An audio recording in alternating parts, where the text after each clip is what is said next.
Hi, in another video, I talked about butterflies and Velcro. And in this one, I just wanted to say a little bit about, it doesn't really work to just rip the Velcro off in some way. If you don't know what I'm talking about, find that video. If I knew what I was doing, I would link it and stuff, but no. You'll find it. I think it's just called Butterflies and Velcro.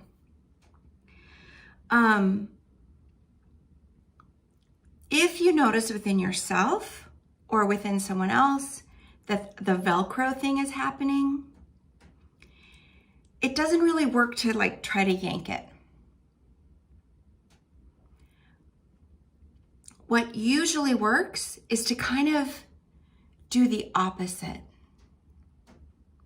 I alluded to this in that video. So it would basically be encouraging yourself or someone else to look up, look out, literally look for butterflies, go for a walk, do some stretches, especially something where you're kind of taking up more space. I wouldn't really recommend trying to do back bends or heart openers or even hip openers first, because that might overwhelm the system. But just to kind of get up, go do something else, walk around, listen to some uplifting music, some fun music. And yeah, so I just wanted to say that. And then also, in my work with people who've just gone through a disaster or just had a trauma,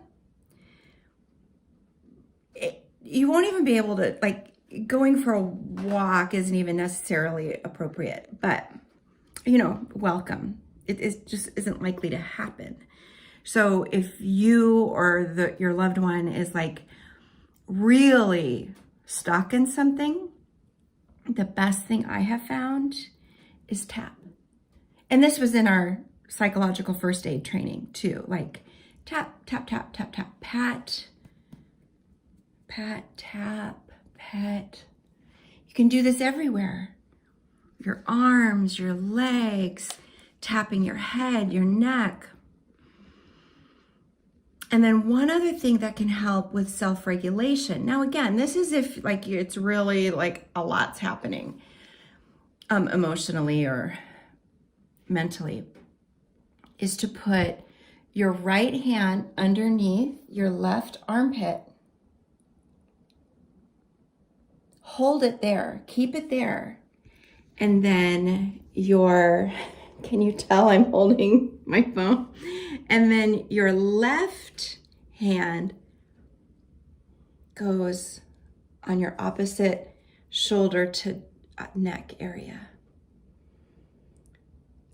So you've got your right hand underneath your left armpit.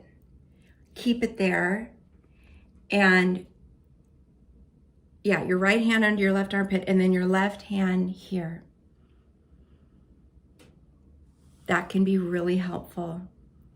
If that's not welcome, then the tap, pat, pet might be a really good place to start.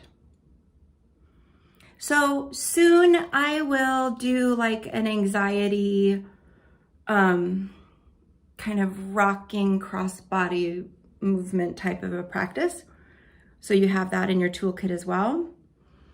But there's something to get started. Okay, see you soon. Bye.